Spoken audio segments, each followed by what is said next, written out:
Sini yen thong lay re. Sina manungsa san thong lay re. Sina salak lay re. Sina samay lay re sangi. Sina chak lay re.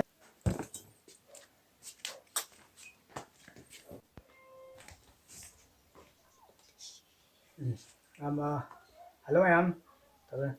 Hi em. Ngasi mukbang macam tau ke. Hai mukbang tau dah sukui re. Ngasi Idul Fitr ki oina mayam da didi ke tau jare. Ye hore ke. Bismillah solo sana.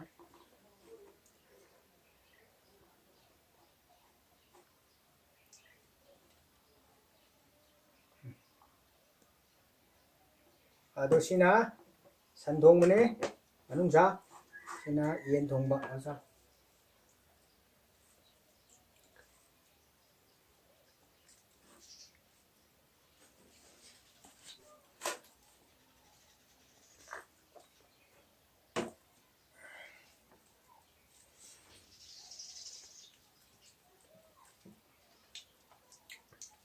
Kau bersana.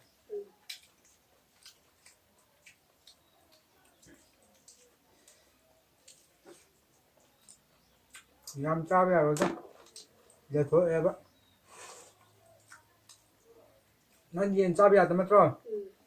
Mamang cai na ini yen chao ya da ba. Aduga odi na nang ya da ba.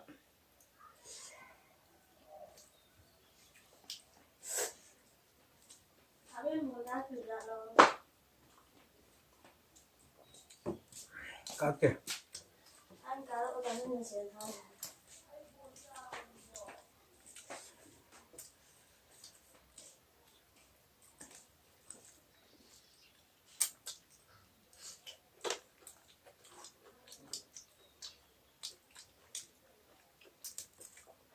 Salak nè.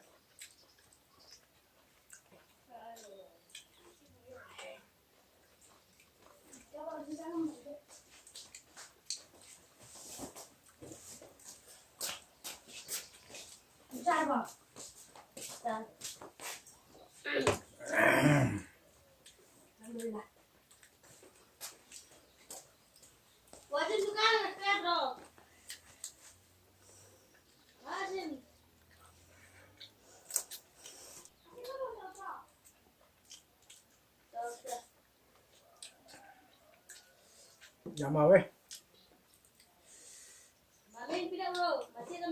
Video. Yên vậy.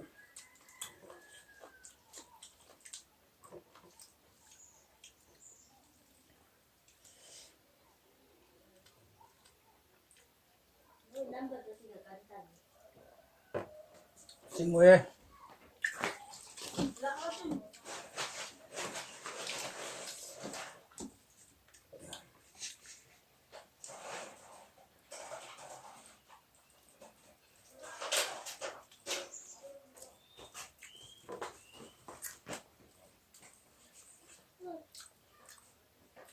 Chane pa ăn yon người đó mà thì tháo một thu này.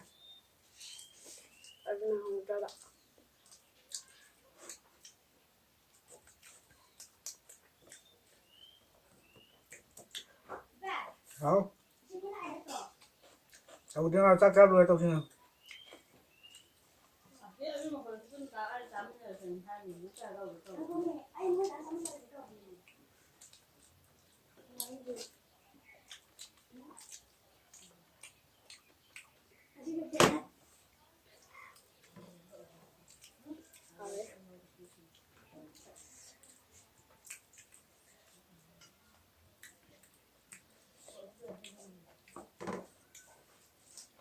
Dâu thôi thôi.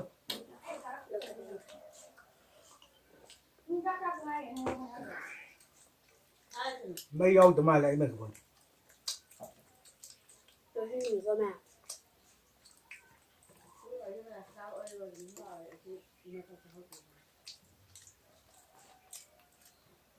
Không một phút một đẹp ạ.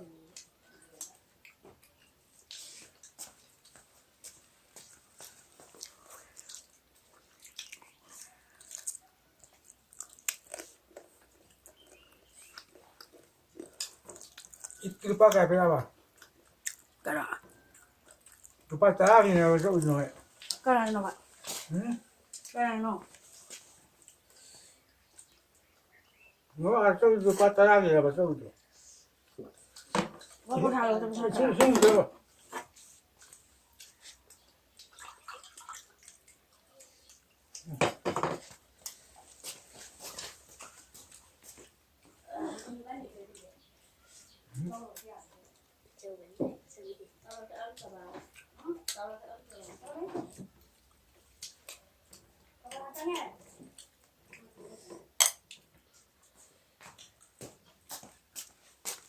Mình có cái nào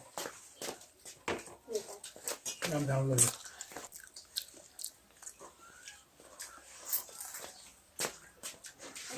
Làm sao không chứ?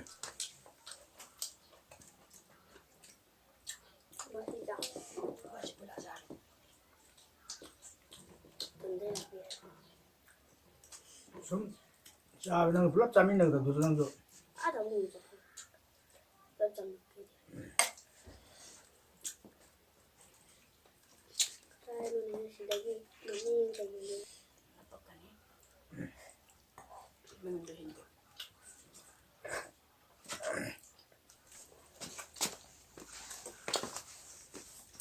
Kalau lewat tak.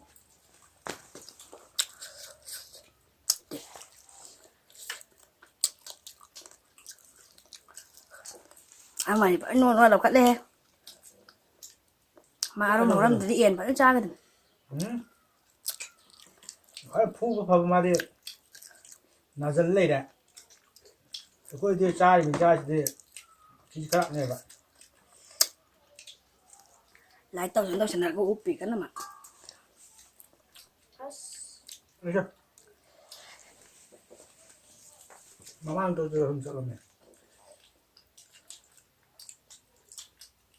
Xin mời em đi. Anh chào bạn. Anh chào bạn.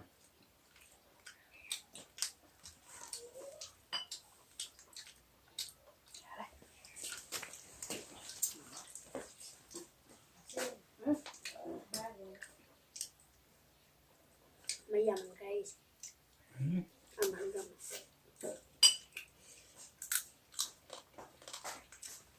Ba ngày thùng mới được thô bên này mình mấy đồ.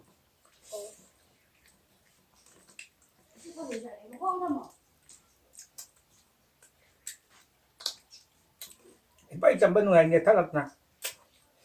Cũng mắc về đầu bây giờ cả thì nhiệt pin nó tắt lên mà.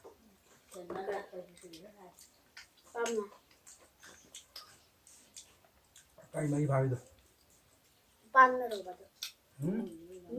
Mình à.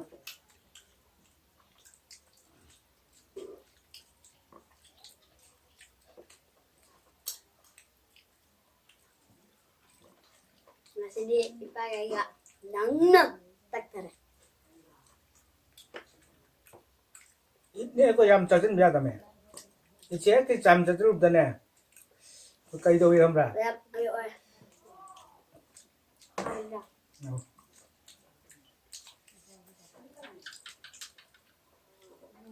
Bé làm lắm lại à bạn, lại cái nói thế này. Le thopa. Tum đập vào tum đập cái chặt của bụng xí con.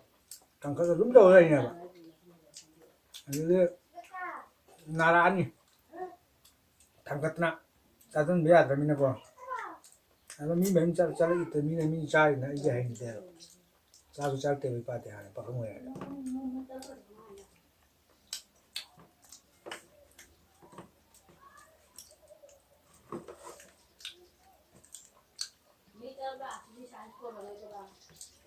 Boleh je.